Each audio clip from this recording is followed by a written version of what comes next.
लीरिया नाम के शांत और सुंदर राज्य में सदियों पुरानी एक परंपरा थी। हर राजकुमारी को उसके 18वें जन्मदिन पर एक बना बनाया ताज दिया जाता था।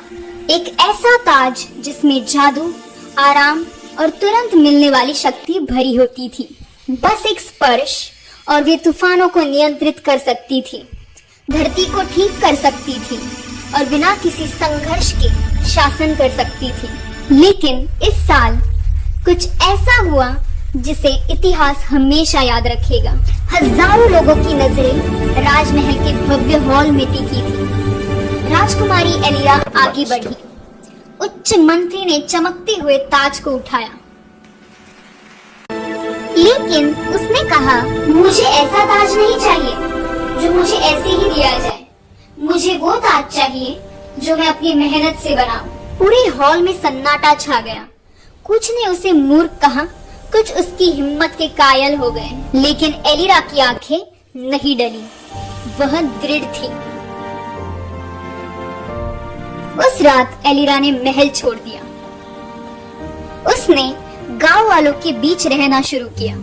तपती धूप में किसानों के साथ खेतों में काम किया, मछुआरों की मदद की, बच्चों को पढ़ाया, बीमारों को सहारा दिया। उसने जाना कि भूख कैसी लगती है, तूफान क्या नष्ट कर जाते हैं, लोग किससे डरते हैं और किसका सपना देखते हैं। वह सिंहासन से नहीं, दिल से राज करना चाहती थी, समझ से, करुणा से। उस रात जब एलिरा गांव से होकर गुजर रही थी, उसे एक छोटे और साधारण घर से एक आवाज सुनाई दी।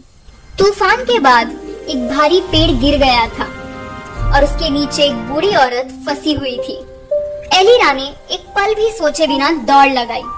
उसने पेड़ को उठाया, उनको बाहर निकाला, उन्हें सुरक्षित जगह पहुंचाया और खाने पीने से लेकर गर्माहट तक सबका इंतजाम किया। सच्चा नेतृत्व ताज या शक्ति से नहीं आता, वह आता है उन लोगों की मदद करने से जो खुद की मदद नहीं कर पाते। एलिरा की बहादुरी की खबरें पूरे राज्य में फैल गई, लेकिन उनकी बड़ी बहन वर्तमान रानी ने इसे तुच्छ समझा। उसने कहा, तुम रानी नहीं बन सकती। एलिरा ने शब्दों से नहीं लड़ा, उसने बस जरूरतमंदों की मदद जारी रखी, अपने कर्मों से अपने दिल की सच्चाई साबित करते हुए। कुछ दिनों बाद बूढ़ी औरत राजमहल की सभा में पहुंची। उन्होंने कहा, महारानी, राजकुमारी एलिरा ही हमारी असली महारानी है। सभा में मौजूद गांव वाले खुशी से चिल्ला उठे। उनकी आवाजों ने पूरा हॉल भर दिया। रानी का घमंड चुप हो गया।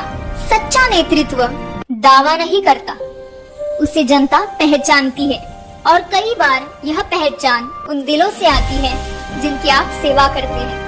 उन्होंने एक साधारण हाथ से बना हुआ ताज एलिरा के सिर पर रखा।